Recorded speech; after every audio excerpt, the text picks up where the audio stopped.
founder of Self Care for Black Men. And in general, with Self Care for Black Men, we encourage, support, and promote self care for Black men to thrive, heal, and grow. And so, out of that, I either connect men with other men or other, should I say, platforms for men, because sometimes they can be run by women, just like my platform is. And also, I develop different programming and workshops and things like that to pretty much just anything that can help men in all areas in their lives, emotionally, mentally, physically, and spiritually and financially too, because everything is connected. And so with Breath Master Aaron Motley, pretty much we met online through Yep. Facebook, and I love the work that he does. And he put out a series that got my attention. And I'm like, oh, yeah, he's definitely one that I will want to connect with. And we connected, and here we are. And so, again, this is Breath Master Aaron, and he's a certified, Aaron Motley, he's a certified holistic health consultant. And today he's going to talk about the blueprint of a leader. Okay. Is that it? You're done? It's all in your court. Okay. All right. Thank you so very much. Um, let me put this phone on. Okay. I'm curious because we didn't discuss this title. Before I get started, I would like to ask you, what is the reason for this title and why me? Well, pretty much, I got the title from when I was reading what you wanted to present. That was my interpretation of what you were Hmm. trying to convey.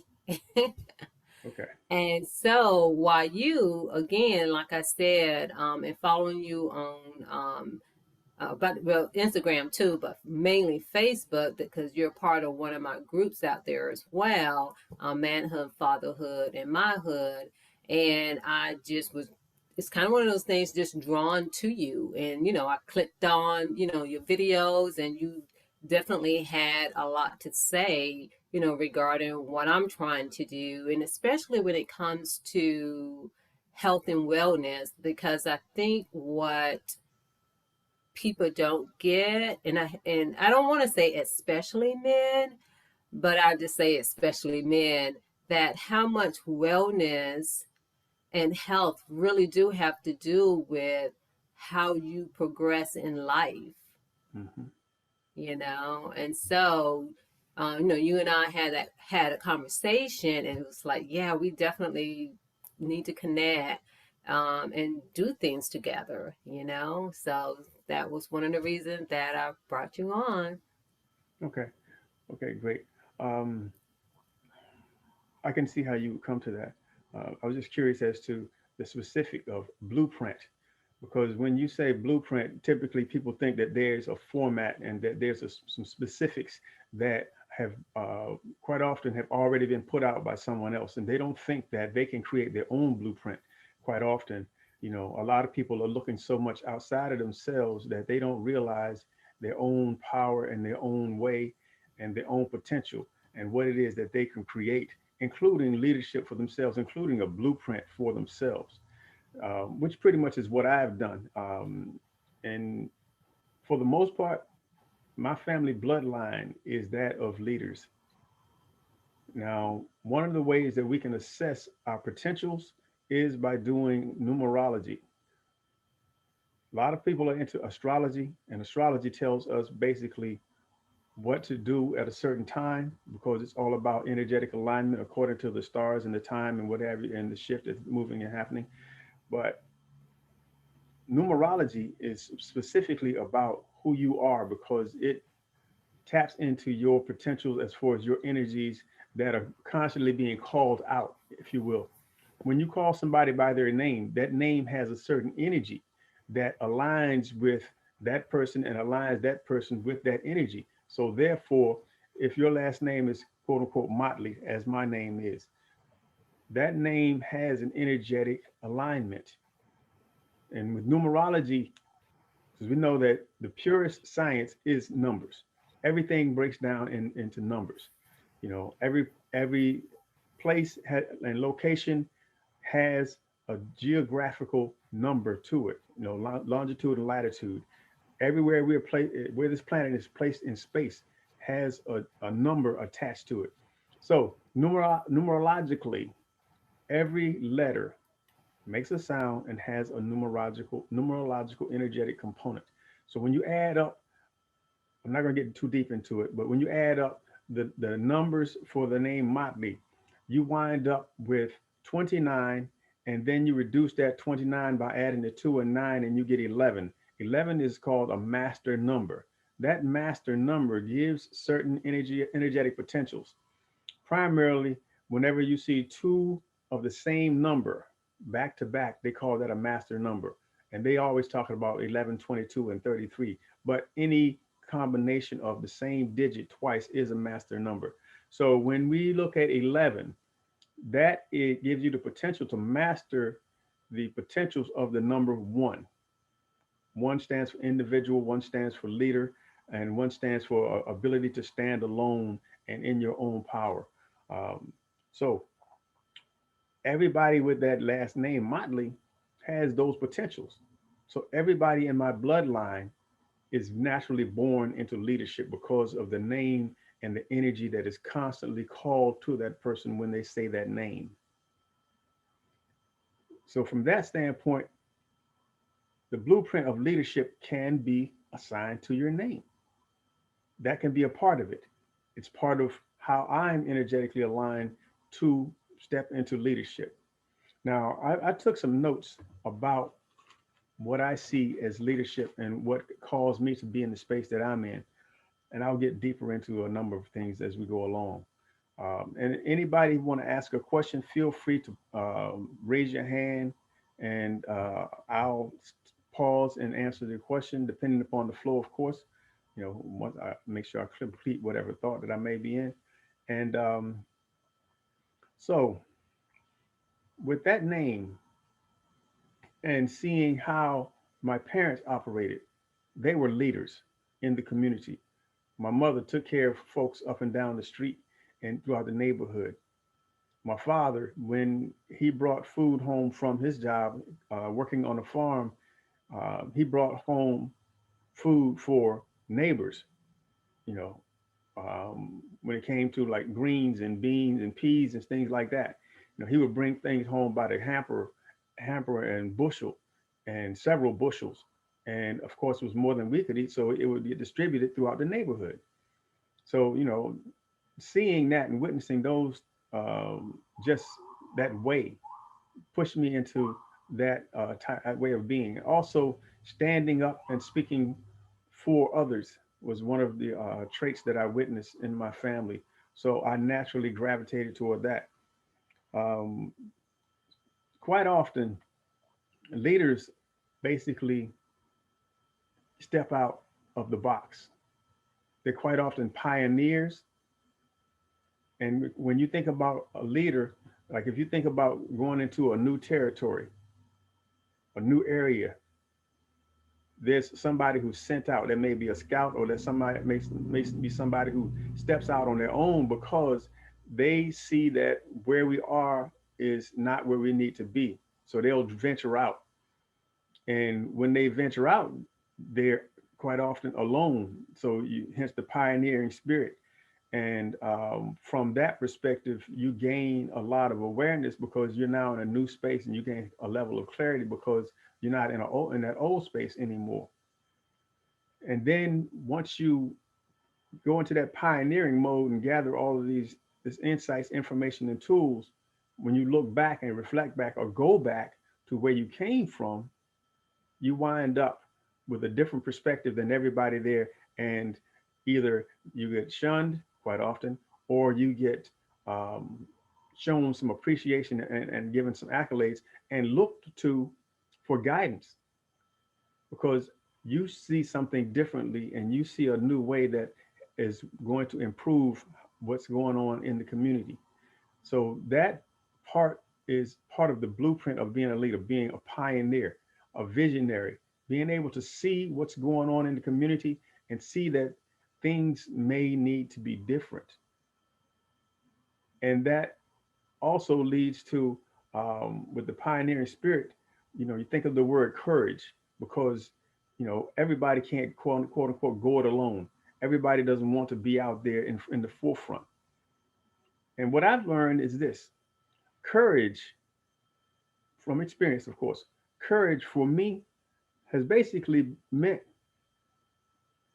seeing something and feeling that I can't leave things alone and being compelled to move beyond fear, to move beyond my fear of how people may look at me, how I may step out into a space where it's unknown and I may be in jeopardy of something that is quote unquote unknown.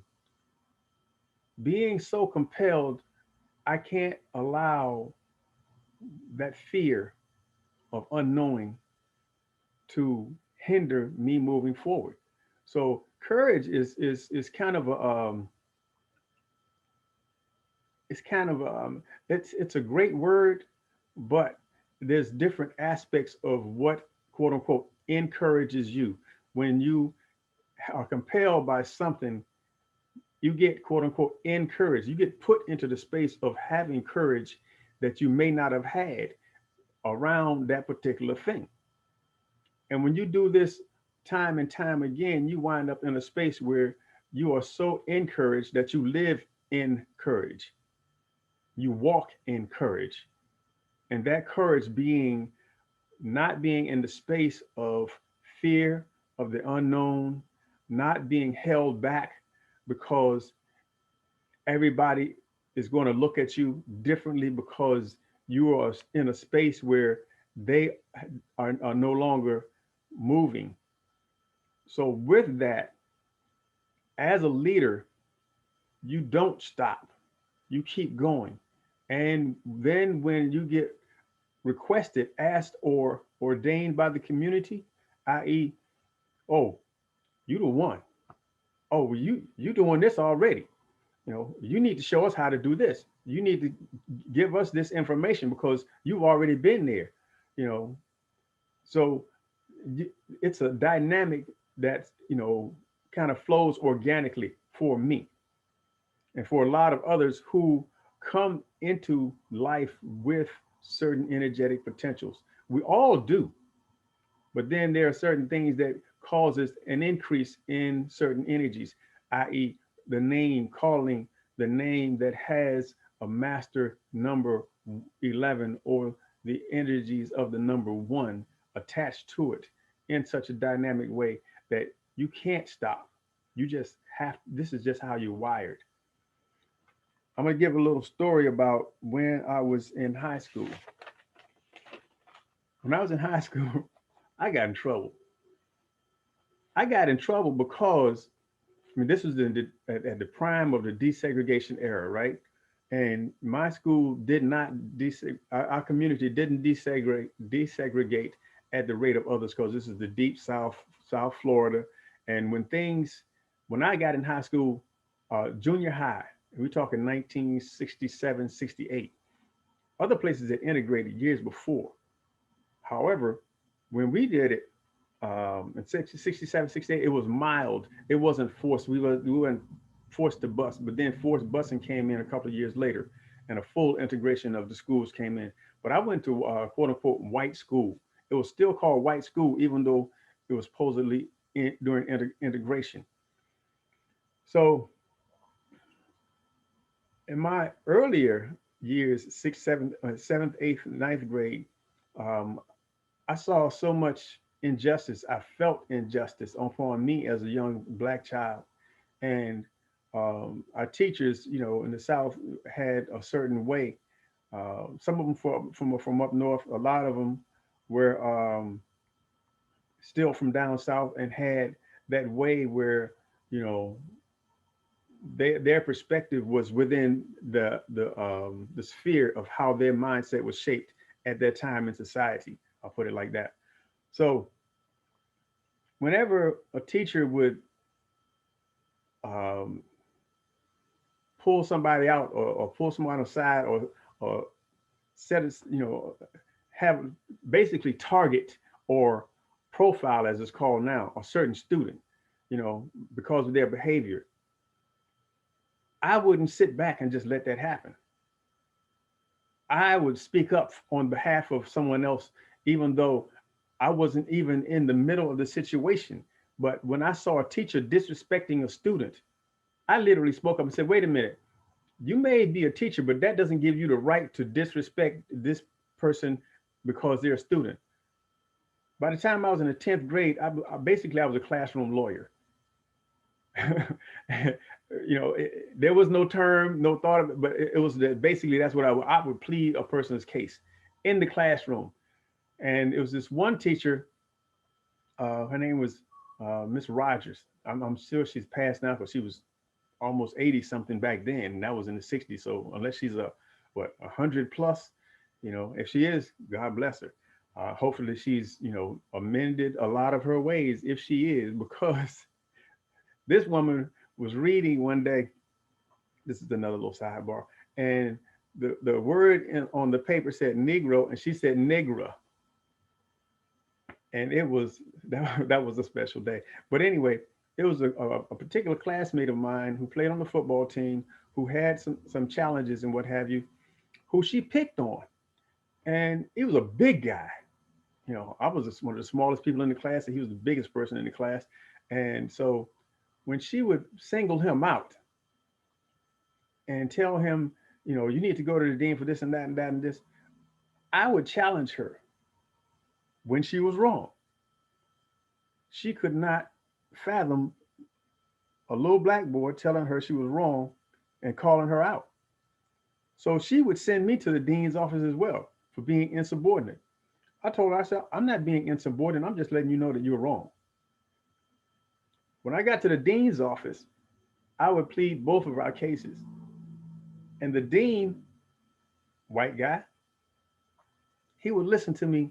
And I was so compelling that our punishment would be stay out of her class till the end of the day, then go back and get your books and then go on with the rest of the day. So there was no real punishment. It was basically just, a timeout, so to speak, you know, to basically let the situation cool off and what have you. And by the end of the year, by the time I graduated from high school, when it came time for the senior year, um, that particular dean, he actually asked for me to sit in his chair for we had senior week, and there was a day that the seniors took over the school. Administration, teachers, all space, all of that. He asked for me to sit in his chair as the dean of boys for the entire school, and I was like, what? But I guess that was because, well, I know that was because he saw a certain level of character, morality, and judgment in me that I would be able to responsibly handle that space. That was a sidebar. What my actual issue that I wanted to bring up was the fact that from the 10th grade on, because I would plead these cases and what have you and speak up for others, I wound up becoming a write-in candidate. I don't know who wrote my name in and elected on the student council. I never ran for office, so I never was like one of the quote unquote officers. I was never vice president, president, uh, secretary, or treasurer. None of those. I was always a representative, which I guess you could say is kind of like a delegate. So I would speak on the students' behalf to the administrators and to the people that were elected into office. Because a lot of times, even though people are elected into office, we already know they don't necessarily do what the people want them to do. And that's why we have delegates and representatives to represent the people and speak to quote unquote people in authority and so called power. So every year from the 10th grade on, I wound up as a write-in elected uh, student council representative because they know that from experience from watching me that I didn't have a problem speaking up on people's behalf. with um, with courage, with forthright intent, with morality and dignity, and did not have a problem with letting people know this is right, this is not, you can't do this, you got to respect people regardless of who they are or their status and what have you. Just because you are in a position of authority does not give you authority over somebody's life in a way that is totally disrespectful to that person's being. So that's how I wound up uh, with a number of realizations as life went along, that I was a leader before I even understood the numerological aspects and what have you. So I was basically, as they say, ordained by my community. Now, when it comes to what's going on now, what I see is a situation where a lot of uh, a lot of us who have leadership potential have to step up in our immediate community. We got to stop looking outside of our community and outside of ourselves for somebody to do this and do that and do that. We don't need them. We need us. And what I'm witnessing amongst the youth of today is they are already in a space where they are not looking outside of themselves. You know, it's always the youth of the day that lead the shift of tomorrow, of today and tomorrow. That's because there's a new energy that is being prepared for a new time. And for those quote unquote leaders, would be elders who see these youngsters coming up and want to teach them how to do this their way and how, you know, dude, lady, your time is almost up. It's time for a new way. So we have to be respectful of these children and the new time that's coming. A true leader can look into the future and see with what's coming and what's needed. And basically, when you read the energy of these youth of today, you can see what's needed. They are what's needed. They're coming with that energy. So we have to align with that. As elders, we have to align with that energy, and we have to, if we are going to give guidance with respect to how these people are moving, how the time is changing, what is on the horizon, what needs to be on the horizon, you know, how the youth of today need to be prepared for tomorrow. You can't prepare for somebody for tomorrow by giving them tools that prepares them for decades ago. The civil rights struggle is different now. It's more of a human rights struggle, which is really what all of this stuff is. It's a perpetual human rights shift. I don't even want to use the word struggle because words have power. And I'm not going to say that humanity needs to perpetually struggle. I know folks who are you know, my age or a decade or so older who will tell you the struggle continues, the struggle continues. Pardon my French, but to hell with that. You want to live in hell, you keep on struggling forever. Talking about the struggle continues. That's living hell. Why would I want to struggle forever? Why would I want my struggle to continue? So words have power. We got to come with new mantras and what have you. So for what I want to give is a mantra, prayer, thought, right here, right now, that will bring clarity, that will shift the perspective of humanity. Plain and simple. This is it. Wake up every day. Say this. Throughout the day, say this. Think this, feel this, know this, be this. There's a thing called a calling.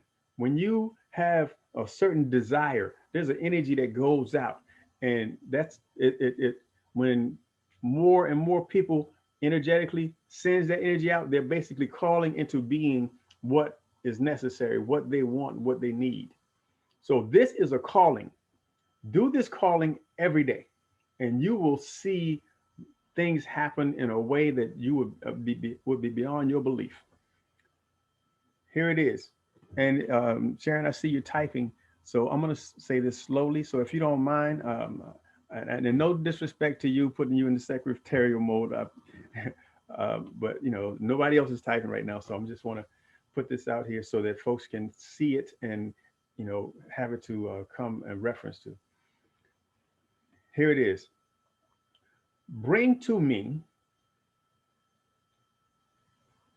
people, opportunity, and experiences for my and humanity's greatest good.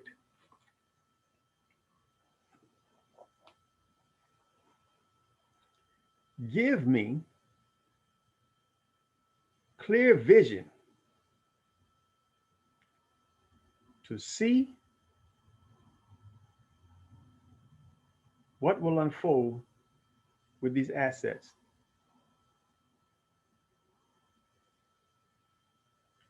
Grant me courage and determination to act constantly and consistently to reap the fruit of these rewards. That is what everybody should say every day. When you do that, you're basically calling to you the people who are necessary to show up to do these things. Yes, ma'am. Can you just repeat it? I got some of it, but not the last part, but just repeat it again. Okay. Bring to me people, opportunities, and experiences for my and humanity's greatest good.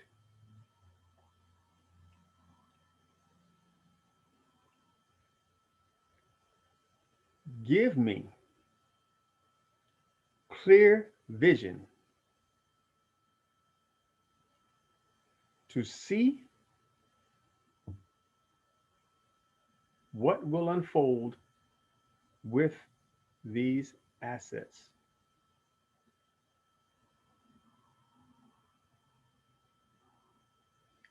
Grant me courage, energy, and determination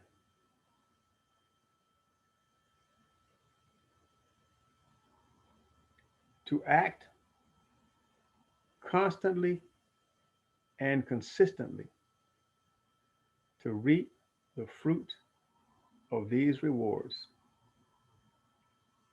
Now, when you're saying this in a group, instead of the word me, where it's appropriate, you would put us and our.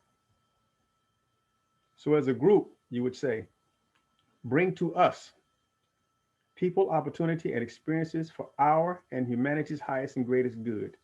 Grant us clear vision to see what will unfold with these assets. Give us courage, energy, and determination to take action constantly and consistently to reap the fruit of these rewards. Now, when that happens, when you say that and that happens, there is nothing outside of you that will become a challenge. Basically, you move everything out of the way. I had a leadership training with a gentleman by the name of Master Nigel, and he's online now on Instagram. I think it's Master Nigel at Master Nigel, I think. But his website is, let me think, it's been a while.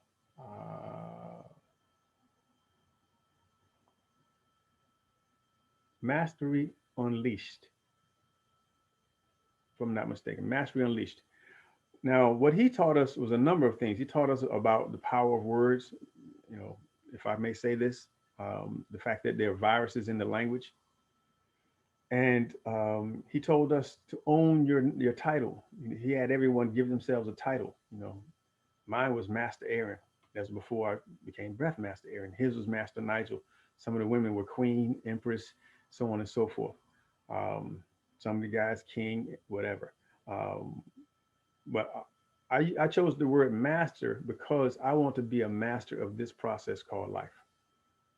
And he taught us in that process that there are certain questions that you ask that will help to manifest what it is that you are seeking and what it is that you need to make a difference on this planet and to make a difference in your life. He taught us that the question why is a question of death. And as I pondered that, I see people who ask why, and some people will ask why with to infinity and never really look for an answer because they're so busy wallowing in their misery of what's causing them to want something that they can't see. So they ask why. And what I've experienced in our community is, especially when we have youngsters or people in a position of authority, or even in couples, the couples dynamic, when something happens, somebody will like, why'd you do this? Why'd you do that? Why? And say it with sometimes with venom. And to the point where even if it's not said with venom, it comes across that way because it's become so ingrained. So we ask why, and a lot of times we don't want an answer. And what we really want to know, if we are honest with ourselves, is not why did you do this, because we want them to person to do something different. So instead of asking why, would be what why did this happen? The question should be what's the reason, and also the response and the thought should be how can we have a different outcome? You know, if a child stumbles and falls, you don't ask them why did they stumble and fall. You look at what caused them to stumble and fall, and you try to prevent that in the future because you want this person that you have charge of to operate with integrity for themselves and to make sure that they're healthy and that they're not stumbling and falling throughout life.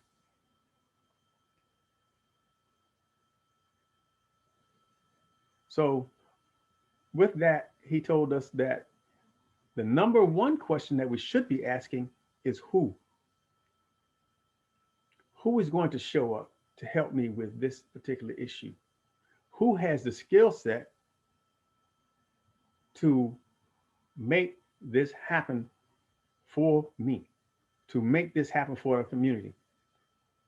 You know, when we elect these people, we're electing a person who is supposed to do a certain job.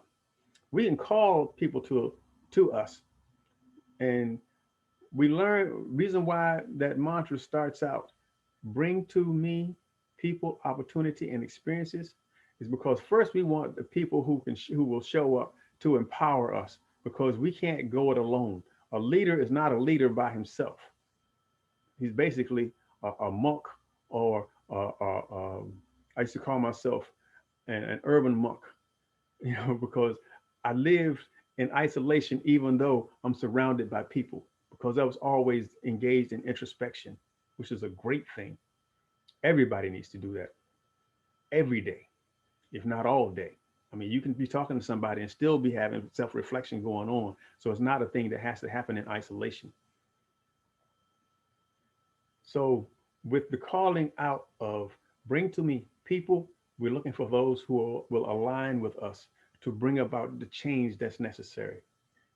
When we call out opportunities, we're calling out those situations and circumstance that will allow us to evolve, that will move us forward. When we call out for the experiences, we're calling out for the actual things that will teach us because we know that experience is the greatest teacher. So we call out for people, we call out for opportunities, we call out for experiences, not just for us, but for my and humanity's greatest good. If you are a true leader, this is what you want.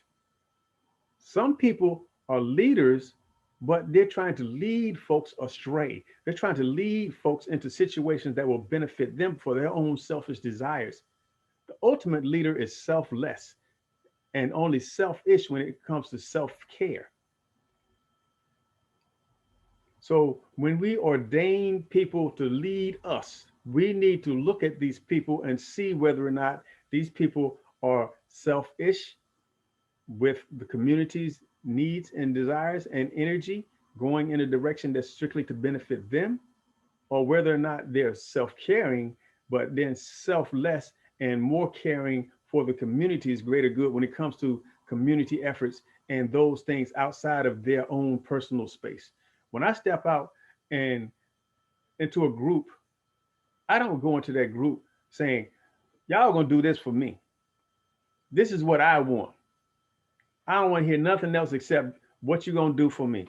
I do not do that. Some people don't say those exact words, but you can see by their actions that's what their intent is. And some folks who haven't found a level of self determination to the point where, as a follower, they can discern where a leader is leading them and whether or not they should follow this particular leader, winds up in this perpetual trap. And that seems to be the majority of people. So, as we are talking and listening to others, we're talking to ourselves, doing introspection, as I mentioned, even in the flow of conversation, we need to be asking ourselves, what is this person really doing? Is this person really going to benefit me and our community in a way that is not just enriching for themselves? So this is part of the process, part of the evolutionary process that has to happen. We have to call out these things for ourselves and humanity. When we do that, we won't have to worry about civil rights issues, human rights issues, because it will be the perpetual cause of humanity in general. So this is why I say do that calling on a daily basis. I see there's a hand over here. Mr. Russell, I'm going to ask you to unmute yourself and go ahead and ask your question, please. Sorry, there was no question. I guess it's clapping in agreement. That's all. Could you say that again? It kind of broke up. It was unclear. Could you speak a little louder, please? I said there was no question. I just was clapping in agreement with what you were saying, sir. Oh, thank you. These symbols on here, I got to get familiar with, because all I saw was a hand, and instead of hands clapping, I saw a hand up, which is a different symbol. So thank you. I appreciate that acknowledgement, sir. So bring to me people, opportunity, and experiences. Bring to us people, opportunities, and experiences for our and humanity's greatest good. The greatest good is just that. It doesn't come with a bunch of encumbrances. It doesn't come with a bunch of weakness. It doesn't come with a bunch of bad, because we're calling for the greatest good for humanity, for us. And then we want clarity. So we ask for clarity. Clarity is the ability to see clearly what's necessary, to see clearly who can help and who can bring about this shift and change. What opportunities? We want to see clearly the opportunities that need to happen, that we can empower, that we can create. We want to see clearly the experiences that are going to teach us. So that whole statement is filled with what is going to lead us, what's going to lead us energetically into a new way. Now, having made that calling for so many years, so many things have happened in my life that are so different. Even before that, I made out a call when I witnessed our mother succumbing to cancer before she became an ancestor. She was suffering, and I said, God, please give me some kind of something.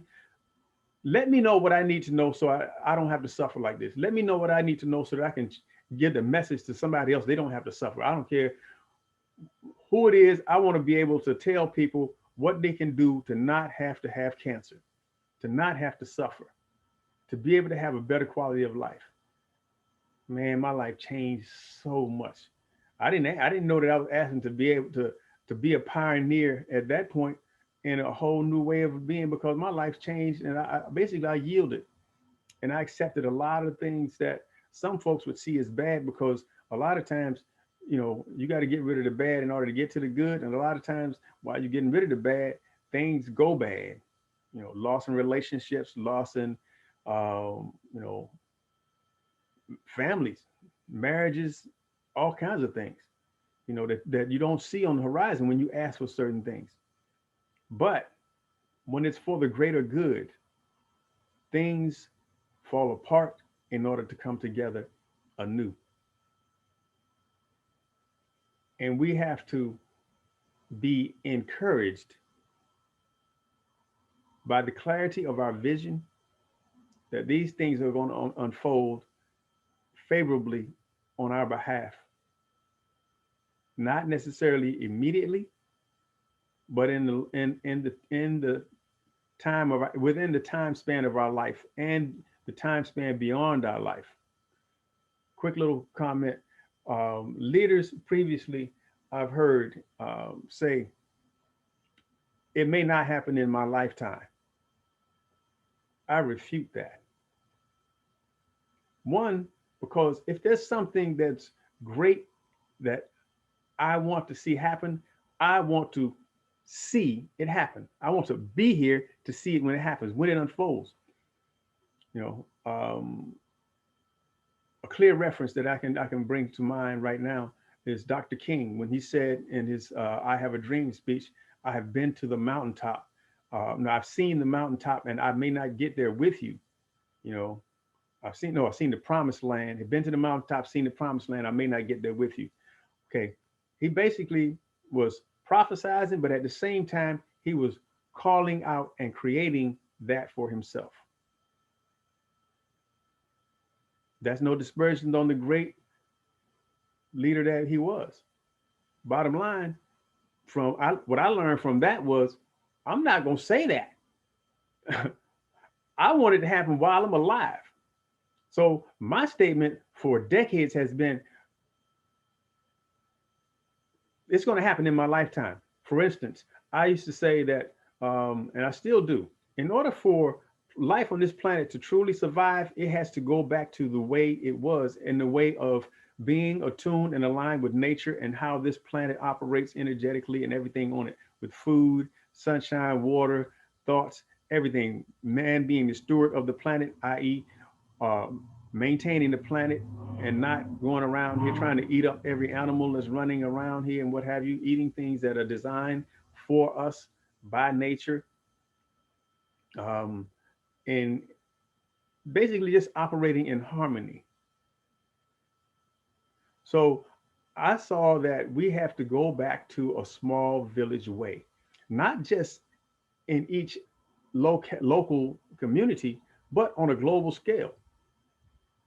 And I used to say, I mean, I'm talking in my 20s and my 30s, I realized this. And I said, the world is going to have to get back to a small village community way of being.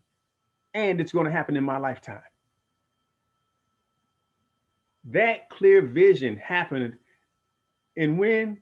2020, the year, the decade of, or the year of clear vision, the beginning of the decade of 2020. We got a one added onto it now. So it's going to lead us further into clarity. When we add that two to it, that's going to give us a partnership with that clarity. When we add the three to it, that's going to give us kind of a communal energetic, the whole Trinity energetic aspect of that 2020, so on and so forth. The number four is about hard work, organization, and alignment. It's going to align, it's going to work hard, different. We're going to get closer to it. We're going to be more organized in that 2020, that clear vision of the small village community operating what I call global locally. Now, y'all know with the rap era and what have you, and just words in general, we will put some words together. We will have a suffix and a prefix and a whole word that's a suffix, which ain't a suffix, and a whole word that's a prefix that ain't a prefix. But we will put them together and we will make something new. That is leadership. That's leadership with words. So global, local, y'all heard it today. Repeat it as much as you want. We have to operate global locally. They used to say we have to think globally and operate locally. We got to think and operate global locally. There is no division. There's no separation. The microcosm becomes the macrocosm. The macrocosm becomes the microcosm. It's all one. So in the year 2020, what happened? All around the world, everything came to a halt. All around the world, People were mandated to stop going into institutions. People were mandated to stay at home, to teach your children at home. That's the epitome of natural living. That's the epitome of communal living. The first community, the first unit that we have is the family. Community is based upon my family and my neighbors' families coming together to support each other. When they shut down the institutions and told you to stay at home and keep your children home, don't bring them up in here.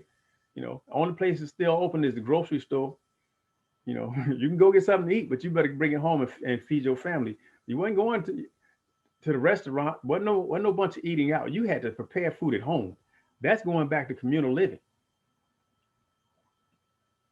And some people don't like to hear it though, because we have this mandate that we have to get the government to do for us, which we should, because they've taken our resources, so they should return them in a more viable way. And there's supposedly an organization that's to help us to organize with the resources that they've taken from us. So don't get it twisted. I'm not saying don't ask the government for nothing. Demand what they owe us, period. While you do that, don't stop there. Work in your community, do for self, with or without, with and without those resources, because sometimes you're not going to be able to get them at the rate that you need them. You got to create some stuff. I saw a post where a prominent newscaster and anchor of a certain station, I'm not going to call his name, brought on a young man who made a statement, and he had pulled a clip from this guy's one of his YouTube or whatever statements, and where the young guy said, "We can't, we got to do for self. We can't be waiting on and asking these people to do stuff for us." He called the young brother. I didn't see the clip. The young brother, when he was on his show, said, "Okay, you called me an idiot for saying that." And the guy tried to interject, and the young brother stated his point was, "Look, we got to do for self. We don't have a choice." And he talked about how he, at 21, got together some other teenagers and literally bought a school and started a school to improve the things in his community. A young black man did this. And another black man chiding him that his statement of do for self was idiotic because these people owe us. They have our resources. Again, I didn't see it all, so I may be off base, but I know I'm clear with where each part is coming from. We can't sit in the space of simply demanding from people who don't give us what we require based upon the fact that they took it from us in the first place. If somebody takes something from you, more than likely it wasn't with the intention for you to have it. They wanted it. They may tell you that, okay, well, we're going to help you and yada, yada, yada. We know better than that. We've been at this thing for decades. And bottom line, these people think and operate global locally because they've turned this whole planet into a plantation. That's what colonization was about. So we can't operate from the mindset of the enslaved, waiting on somebody who is running the plantation to give us anything when all they want to give us is the lash and take from us every resource that we have, including ourselves. Anyway, I can go on forever. Anybody got any questions or comments? Mosadi Khalik, Maurice, somebody. I know y'all thinking got some thoughts on what I said so far, so give me something. Well, I enjoyed this. Thank you for bringing it to us. I was trying to look up my master number, and I believe it looks like it's 37. I'm not sure what that is, but Remy, you doing your last name or your first name? last name What's your last name? Nelson. Nelson. Okay, I'm gonna try to think real quick and keep talking. Yeah, so I enjoyed that, and the daily prayer affirmation there is something like I've kind of been on my own little journey this year, after 2020 of like really trying to figure out, my own life path. I'm 33 now, so I just feel like I'm in this shift where I'm like, okay, I feel like I have to figure it out, and I've been, kind of in a lost space for a good while. So it's good, encouraging words to hear from you. Thank you. You're quite welcome. I just did the numerology real quick. Okay, N is 5, E is 5, so that's 10. L is 3, that's 13. S is 1, that's 14. O is 6, so that's 20. And N again is 5, so that's 27. You add 2 and 7 together, you get 9. Your last name is the number of completion. It's the last digit before you start all over again. And that's your family name. So that's in your bloodline, which means that you all should have a clear perspective from the standpoint of being able to look back on things and see what has transpired and be able to gain vision of what's to come. Mm, So that puts you all in somewhat of a potential leadership position. Now, because you have the potential, don't mean that everybody's going to operate that way. What that means is that when you do your self work, you will gain that energy. You will augment that energy. You will expand in that energy. okay. Okay. And say you're 33 now. Now you're in the 33rd year. You're 33rd year. 3 and 3. That's the master number 30. That's the mastery of the number 3. Mm, So within this year, there's some communal stuff that you basically are going to get some clarity on, and you're also going to be put in the space of being in charge of mm-hmm. potentially. It may not be clear to you right now. You may not see it, but there's something in your energetic space. You know, number 3 is also a party number. So don't get too deep into the party thing because you can get thrown off with that. Okay. Um, but it's definitely a community number because also the number 3, you're talking about the Holy Trinity, Mm-hmm. mother, father, child. You know, so with that comes, and also you're talking about the triangle, the strongest geometric shape there is that can withstand pressure from, you know, I mean, build bridges and so on. So that whole megatons of weight and last for millennia. So you're in a good space with this year. Now, as Mm-hmm. far as clarity, it's coming. It's coming.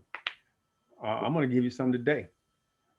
Say we're at almost at the 1 hour mark. So what I want to share beyond just the blueprint um, of a leader, I want to give a perspective of where we are to go as Black men and what it is that we are charged with based upon what it is that I've been given and what it is that I've experienced and the opportunities that have been put upon and granted to me. Um, these hands next to your mind, these hands are your greatest tool. And now, with the perspective of the Black man, we know that everybody look down on us, talk trash to us, berate us, and what have you, including our women, including our children, including ourselves. Okay, we know that. Whatever. We ain't worried about that. Because bottom line is this: as a melanated being, you have a carbon-based energetic component and potential for greatness that is aligned with divinity and godliness. Period. When you think about yourself, that should come first. When you think about being created in God's image, when you think about image, what is an image? An image is a mental picture. It may have a physical representation, but it's a mental picture. So in your mind's eye, quote unquote, in the what's called a reticular activating system within your mind, you can see things. If I say dog right now, in your mind, there's a picture of a dog. Maybe one of the dogs that you had as a child, maybe a memory or whatever, maybe just a little cartoon character dog. But in your mind's eye, you can picture things. This is how you manifest, and this is how things are basically energetically coagulated and created and molded into and crystallized into form. So in your mind's eye, see yourself as God, man, walking the planet. And I'm not talking from no braggadocious, what's up, God? I'm not talking about that. I'm talking about in your total awareness of your divine self. Know who you are. Know that you have the power of God. They said the kingdom of heaven and God dwells within. Well, if God dwells within and God is your guide, that means that you have godliness at the helm of your being before you even say a prayer. That's just there. Everything that's coming outside of you basically is designed in a way to either take you off your base or to challenge you to stand firm in your base. Basically, it's designed to do both. With that knowledge, you got to stand, the Masons say, stand on your square. Basically, all four sides, that pyramid, that firm base, that no matter what happens, it don't shake, it don't move, it's there. You got to stand on that with your awareness that I'm not saying you are God, but that God is within you. So when you tap into that God force energy, there is nothing that can shake you. There is nothing that can pull you into some awareness that you're a clown, because you know you're not a clown. Something that can pull you into some awareness that you are a degenerate. Nothing can do that, because you know you're not a degenerate. None of that is you. Period. So you don't have to second guess what somebody else says. Oh man, you this way. Whatever. You must be looking in the mirror, because you ain't talking to me. You must be talking to yourself. That's what the whole hand is about. That hand is a mirror. You put the hand up. Yo, check yourself out. This is a mirror right here. You ain't talking to me. Reflect that back at them. So with that, everything is energy. So we have to honor the energy of our presence and what it is that we are to do in this lifetime on this planet. We have to look around our community. When we call to us those people and opportunity and experiences, that's our community. That's the community that we want to work with. And we ask for those things that will give us clarity to see what will unfold. We want to be able to see down the road what's going to happen with the things and with the people that we're working with. We want to call them and we want to be able to see that.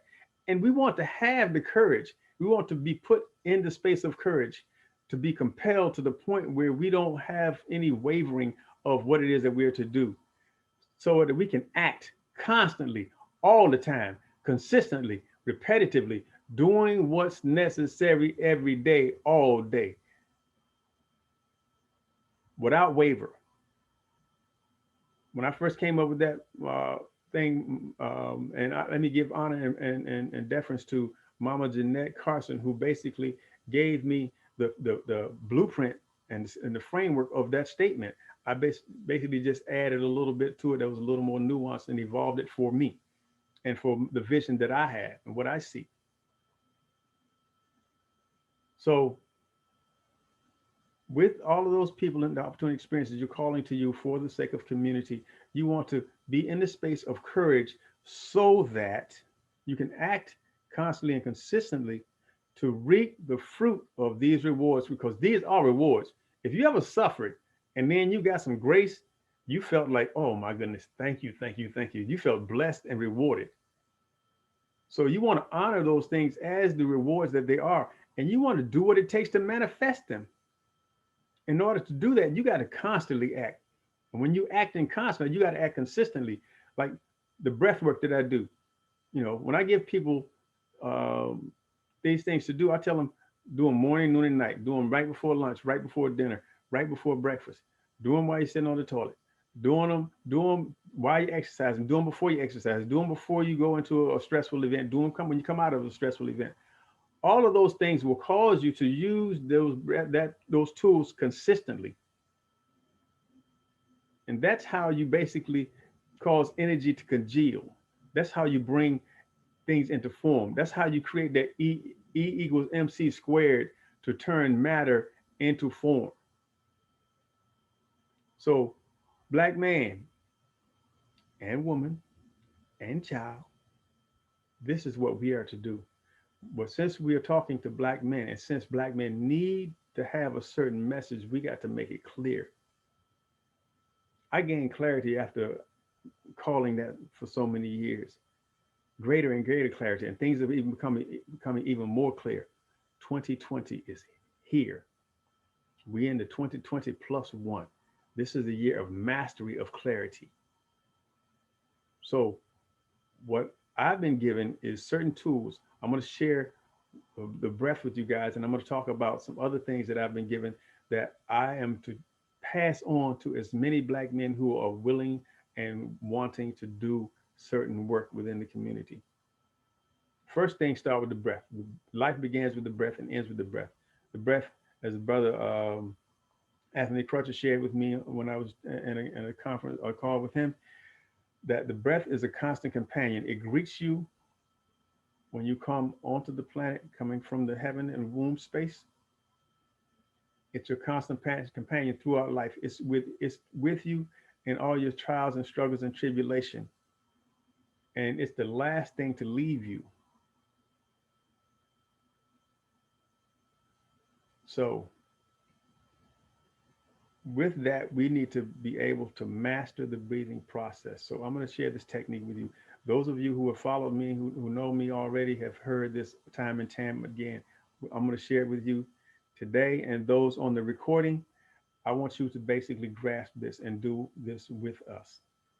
So what you're going to do, this is the tip of the tongue representation. This is the roof of the mouth. Place the tip of the tongue to the roof of the mouth. Gently curl it back, and you're going to maintain contact with the roof of the mouth. The mouth is going to be closed. You're going to inhale through the nostrils. You're going to inhale softly, gently, slowly, all of those adjectives. To really slow this down, you're going to allow the abdomen to expand first. You know, they talk about diaphragmatic breathing, belly breathing, or that baby's breath. Because you see a baby laying down, their stomach is moving and their chest is not moving when they're breathing. The stomach is moving because the lungs are going, pushing the diaphragm down into the lower part of the body. So once you inhale, the abdomen expands, the chest fills, then you you release the tongue from the top of the roof of the mouth, you drop it to the bottom palate, you open your mouth wide to a full oval, and you exhale with a similar to what Brother Russell just did with that yawn. You exhale with a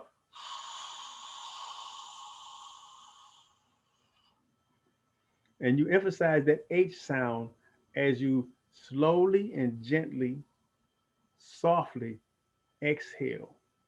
That's going to allow for full exhalation, which is going to clear stuff from the lungs. That exhalation is known as the cleansing breath in yoga because it cleanses the lungs. It pushes out stuff that's in the recesses.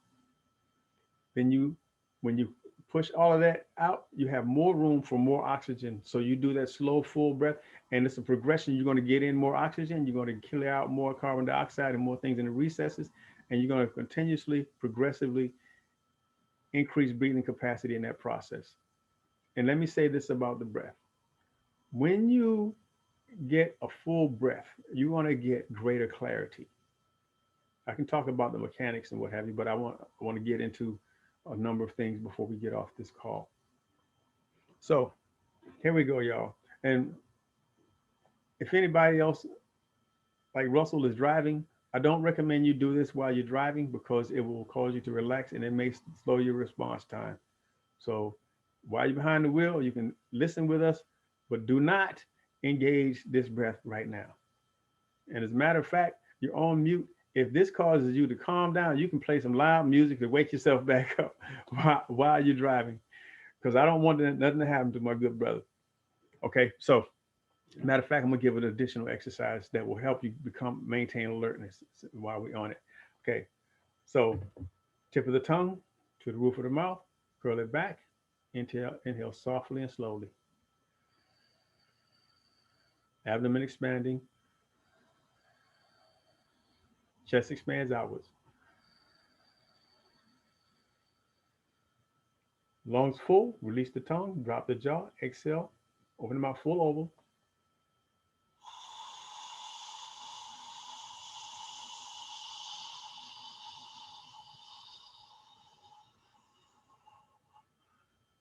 And do this 3 times. Tip of the tongue, roof of the mouth, curl it back once more. Inhale, softly. Abdomen expanding, chest expands outward. Release the tongue, drop the jaw, exhale with a.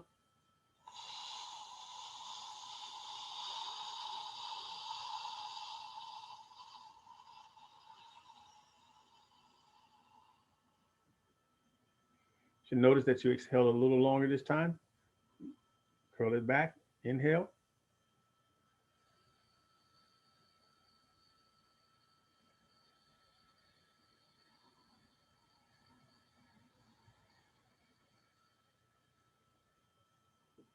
Release it and drop the jaw. Tongue hits the bottom palate. Mouth a full oval and exhale slowly and gently.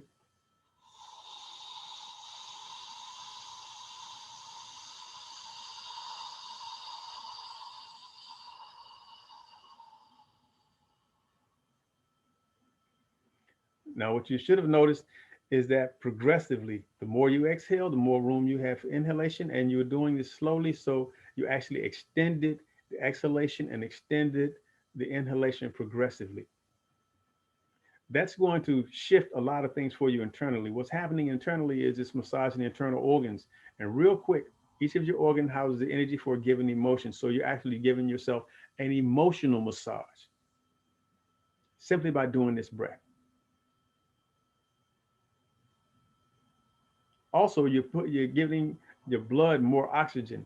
The volume of air you just took in those 3 breaths are equivalent to basically a short sprint. And if you're doing a short sprint, all of that oxygen is going to go to fuel muscle because you're going to need the muscle needs that energy for movement. Since you're not doing a sprint and you're sitting here, all of that oxygen is enriching the blood.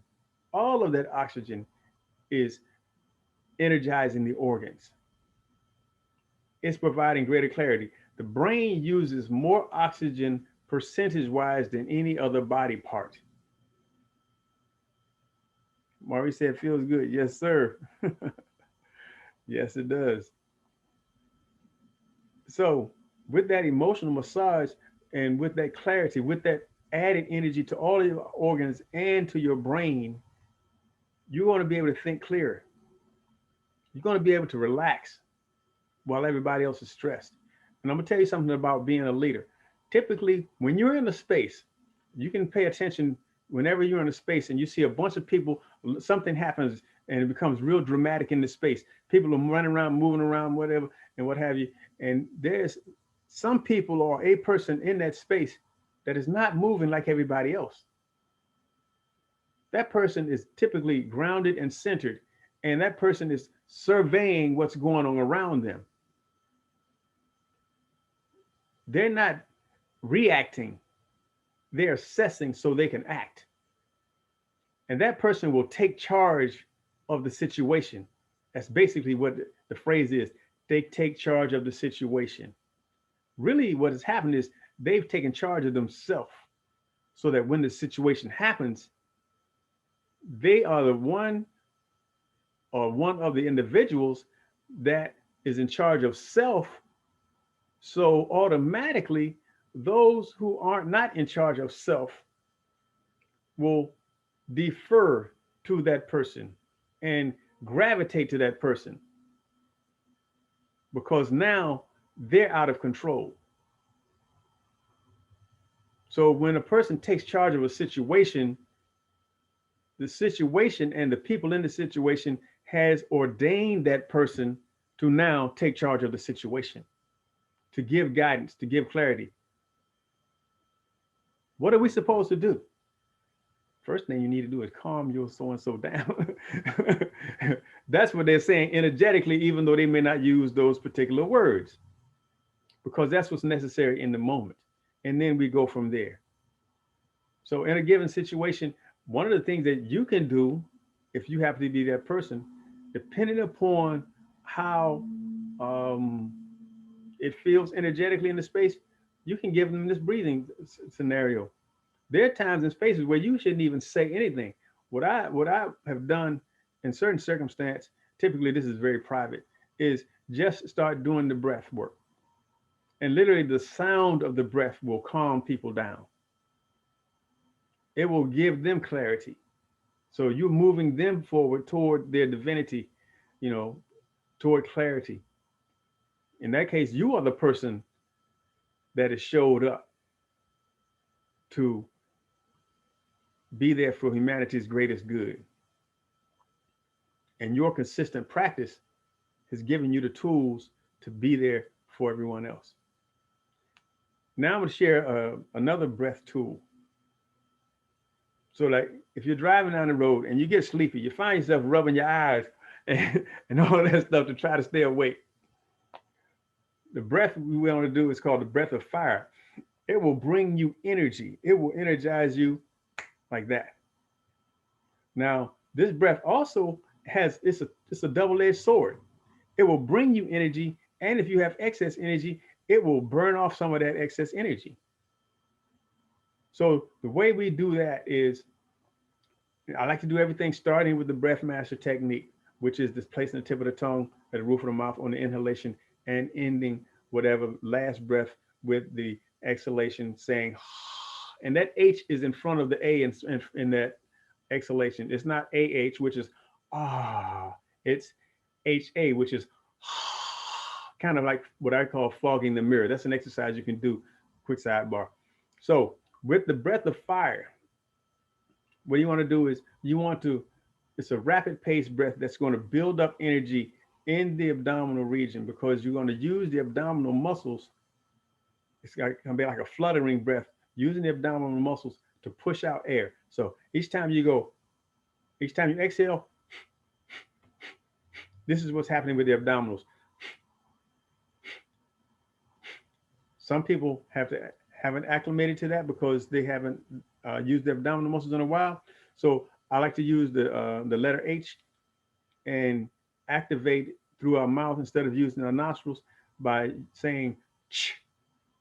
So you can do it at the pace, because mainly the main thing about the breath of fire is the pace that you do it and the activation of the abdominal muscles. So if you can't do it through your nostrils, then go ahead and do the ch, ch, ch, ch, ch through your mouth in order to be able to do the pace. So everyone ready? Let's do the ch for everybody. Okay, so tip of the tongue, roof of the mouth, curl it back, inhale. Ch, ch, ch, ch, ch, ch, ch, ch, ch, ch. Remember, pushing from the abdomen. Ch, ch, ch, ch, ch, ch, ch, ch, ch, ch, ch,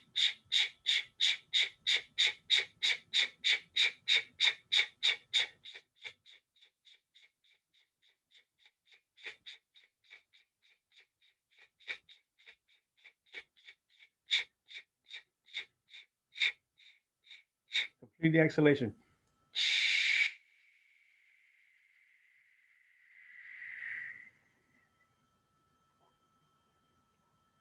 Okay. Now, while you're doing that, the faster you do it, the more energy you feel, the more you feel yourself waking up.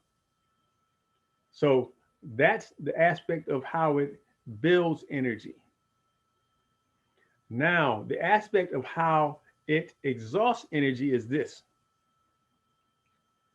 Say you're coming out of a stressful situation and you can't, your nerves are just too wound up and you're just too uptight to just go into you can't do that. It's like, man, I can't do that right now.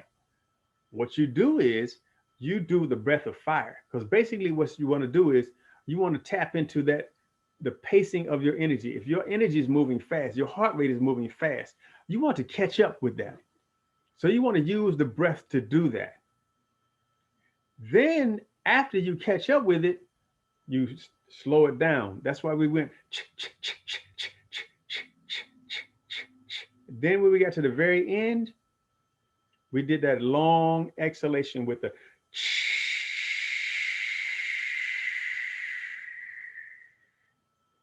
I liken that to landing the plane because we know planes up in the air, they flying hundreds of miles an hour to get you from, you know, to get you what 600 miles away or 1,000 miles away in 2 hours or less. So it's got to move fast. And then when it comes down and it hits the runway, you hear that those engines go, and then you hear that, and the plane is landed and everything is nice and mellow. You know, you get your bags and you walk off the plane. You say your goodbye to the stewardess and or the pilot and what have you. So everything's nice and mellow when you land the plane, and you go on with the rest of whatever it is that you're about to experience beyond that. So that's the beauty of the breath of fire when you use it as a tool in a day-to-day experience. So those are the two things that I want you all to use. And these things will help you mentally. You know, the good sister didn't say that she's a mental health professional, which gives her clarity, which gives her the intention of calling who and opportunities, which she's also creating for us to have experiences like we just had to teach us.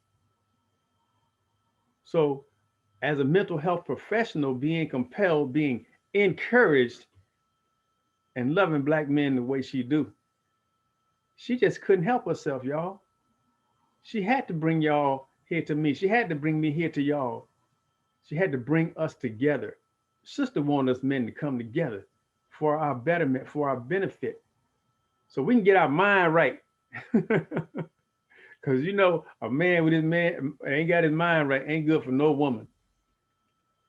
So this is why we're doing this work. This is why I'm encouraged. This is why I'm looking forward to every opportunity to work with this sister, to work with others who have clear intention, who are creating opportunities for us to have these experiences for our own betterment. So, are there any questions or comments about what it is that I just shared?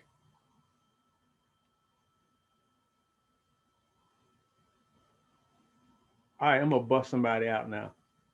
He might just be, he might not even be on the call right now. He might have just, out of appreciation and respect, showed up for brother Baba, for his elder, because I put out the call. That's brother Mosadi Khalik. I know he's doing a lot of work, and Saturday too. He probably out doing some yard work or working on somebody's raised bed because the brother's an urban farmer. His business is such that you know he will be working all day Saturday from sun up to sundown. But okay, look like he's ready to say something. Yeah, I'm plugged in. I'm tuned in, Baba. All right, appreciate you, Sean. Tell the people something about yourself. Um, Why are you here? well, yeah, I'm definitely here to support, and also tune in to hear the wealth of knowledge that you always share has always shared with me, and I've always heard you speak about. Um, and yeah, like you say, I'm farm grower, gardener, and today was a light day. I kind of decided to not do as much working as I had been doing in the past.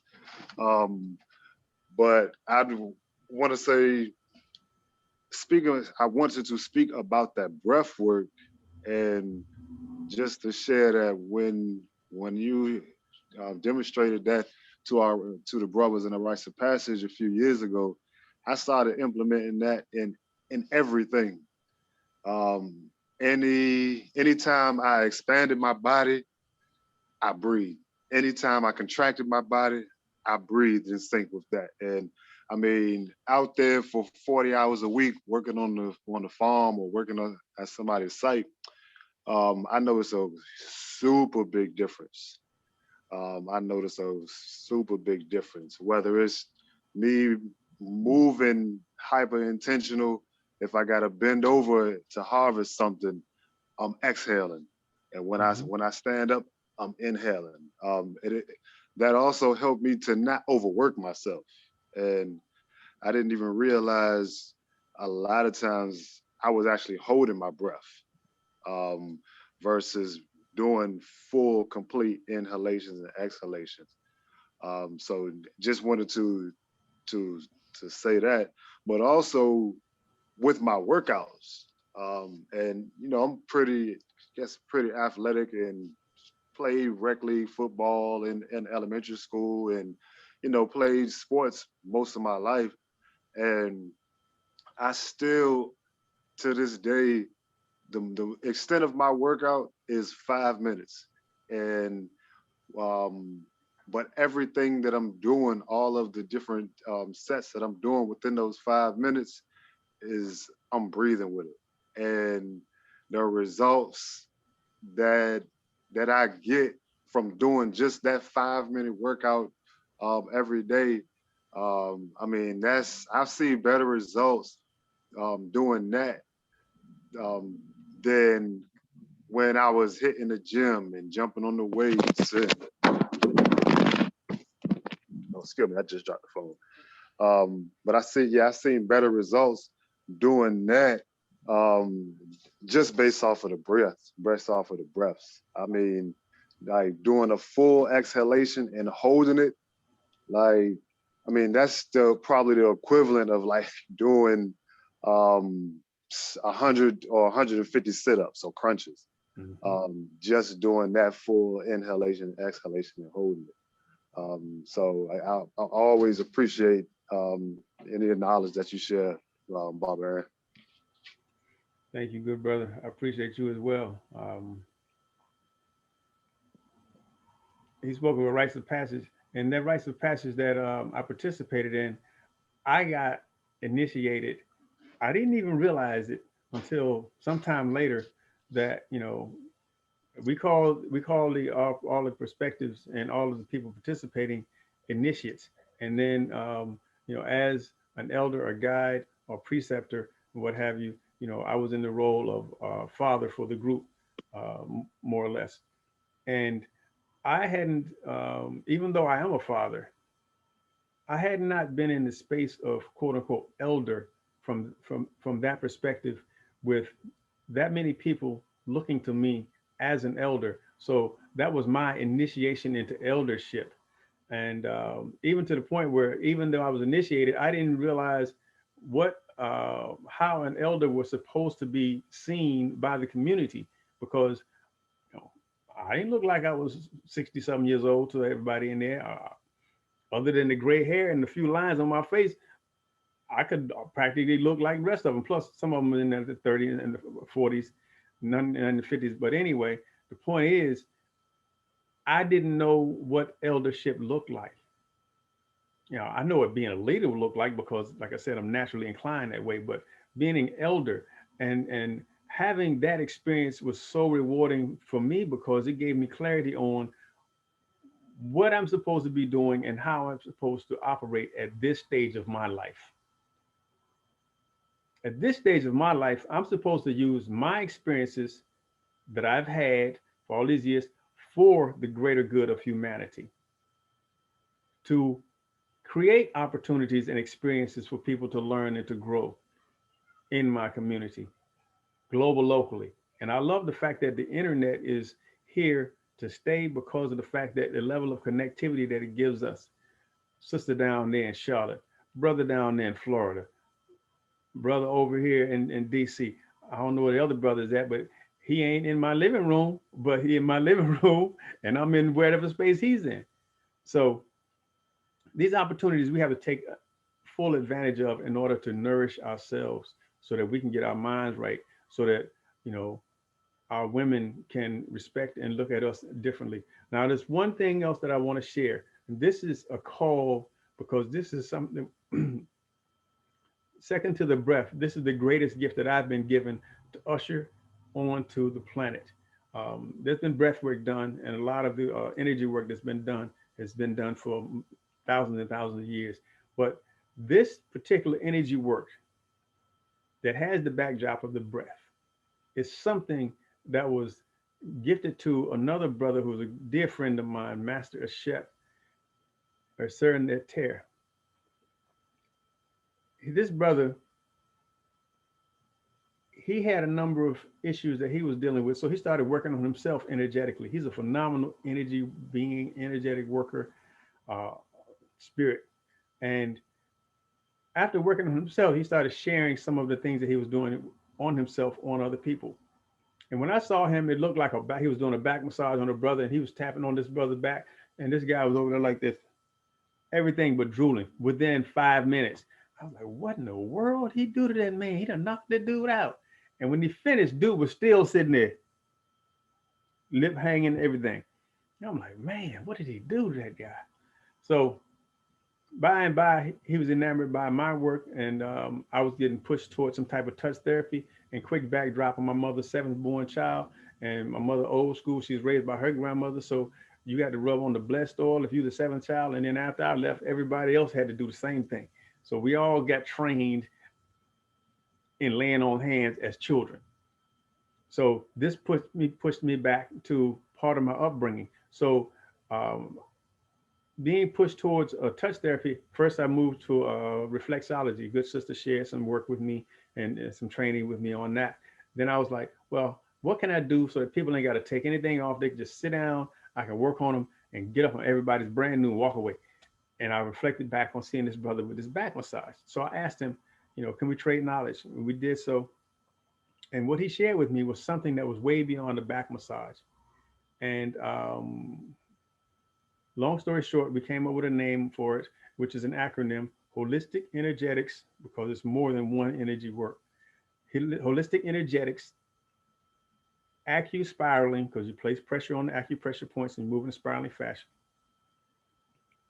Reiki, because there's some, sealing of the aura, assessing the aura and sealing it at the very end. And tapping. So if you're familiar with emotional freedom technique, if not, you can look it up. EFT, also called tapping, which helps with dealing with emotions, stress, depression, heartache, and all of that, simply by tapping on various acupressure points on the body. So there's tapping up and down the spine and over the forehead and first eye and all this kind of stuff that shifts energy in a way that causes an energetic realignment for the individual that's being worked upon. Now, this particular, and I'm looking at the clock here, so we're at 1:30, so I'm trying to make it quick. This particular energy work was downloaded from one black man and passed on to another black man, i.e. myself, like a baton. And it's my job, like he's creator, I was co-developer, now it has to be presented. So I'm the presenter to the masses global locally. Primarily, this is something that black men are charged to do. This is a tool that's going to allow you to use your hands in a way, and Mosadi can speak on this, Brother Russell can speak on this. It moves energy in a way that when a person gets out of the chair, they're like, wow, what was that? Or they feel brand new. And it moves beyond the massage, beyond any of the components that I've mentioned, beyond any of those components, because there's so many different energy works or so many different types of energy and ways of moving energy woven together that it moves energy exponentially. It will lift grief, pain, sadness, all kinds of stuff. You name it, it has done that. And now, I'm not saying that it will do that. I'm saying that that's what has happened. So I'm not making a claim. I'm speaking on different folks' testimony. So that's my little disclaimer for all of the legalese speaking people. I'm not saying it will do anything. I'm saying that woman said she had knee pain gone. Brother said he had back pain, never left the house for days, back pain gone. Folks had problem breathing, full of deep breath without the breathing training, just sitting there getting work, yada yada, so on and so forth. So this is something that will turn the equation on its head. So I have a certification for that, heart touch certification. I also have a certification for the breath. I haven't done the promo thing, so let me get that in real quick. Breath master certification, which will allow you to teach people breathing techniques such as I've shown you, which is just, this is a snowflake on the tip of the iceberg. You heard the expression tip of the iceberg. This is a snowflake that's on the tip of the iceberg. So there's a whole lot voluminous that can happen with this training. Then there's the heart touch certification, which allows you to learn how to lay on hands and do energy work on a person that will move them from where they're suffering. And when we get together, the vision is to have a row of men lined up with people sitting in chairs. You work, everybody works on someone for 15 minutes. So if you got 10 men in a space of 2 hours, each individual can work on 4 people per hour. So that's 8 times 10, that's 80 people in 2 hours. And if we do a 5 hour scenario, you're talking 200 people that can get worked on within a 5 hour period. And since we're doing breath work while we're doing this, as Mosadi spoke on, when you're doing breath work, you have greater stamina and you can work longer and you don't feel like you've been working so hard. So it's not as taxing on the individuals that's doing the work. In a communal space, we go in, we work on 150, 200 people. We have our mental health professionals so that when they get out of the chair, that each group of 10 can go and sit with a mental health professional and talk out some of the things that have been freed up for them in that scenario. I've worked with mental health professionals as individuals, worked on individuals, and then have them sit with a mental health professional. And the mental health professional say, this person opened up like they've never done before. After 6, 8, 10 months or a year of me working with this person, I got more out of them in this one session than all of the time we've been together. And mental health professionals want that. You know, part of what they, when they're talking to a person for so long, they begging that person to move. You know, something in their spirit is compelled to say, come on, come on. We can do this. You can do this. You should be moving forward. You know, bring in a tool like that, the mental health professionals will rejoice. They might get up and do some Holy Ghost shouting because it lifts some weight off of them, y'all. They carrying the weight of our issues. Y'all know we got some issues to weigh some people down. It's weighing us down. Then you got 10 of us going, 20 of us, 100 of us weighing this person out. We need to be able to do this work to free up a lot of the woe that's on our community and strengthen us and give us integrity and encourage us. So think about this: 10, 15, 20 young black men in the community able to do this work. They're living in the community. They're in the process of learning. They're doing this for free on a given segment of the community. And the backdrop, they have this skill set that is healing to the community that they can make money from. So it becomes a business, and they expand the business by doing pro bono work so that people can become aware, because nobody's going to buy something they don't know anything about. So they're educating the people through the experience of doing the work with the people. They're expanding their experience and knowledge base in the process, and they're making money, and the community is shifting in a way that it never has before. How do you think the community is going to see those young men? They're not going to see a bunch of knuckleheads. They're going to see some divine, angelified, if that's a word, just made it up. Okay. Young men helping the community, not saving, but changing, evolving, expanding, renewing, because you're doing that for each individual energetically. So this is the vision that I have been led to, that I want to have as many young black men participate in, so that we can do this work, so that we can all heal. And with that, I'm done. Sister Sharon. Well, thank you, Brother Aaron. Oh, thank you so much for this. More than I can say, your message was received. Your message was received. And so, again, this platform is for men, and I want to say by men. I'm just a guide, in connecting people together. And as we continue to grow, continue to have,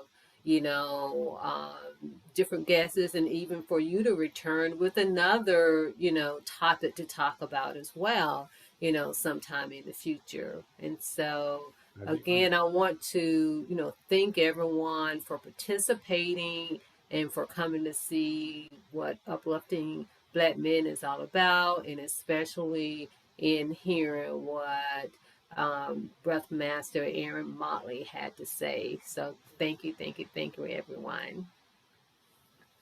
Peace and blessings. Y'all have a wonderful rest of your day. I like to say strong beginning. We don't want to end week, so we don't have a week end. And when Monday comes, I hope you have a wonderful strong, because I don't want you to have 7 weekdays. I want you to have 7 strong days. So thank you again. I appreciate you all.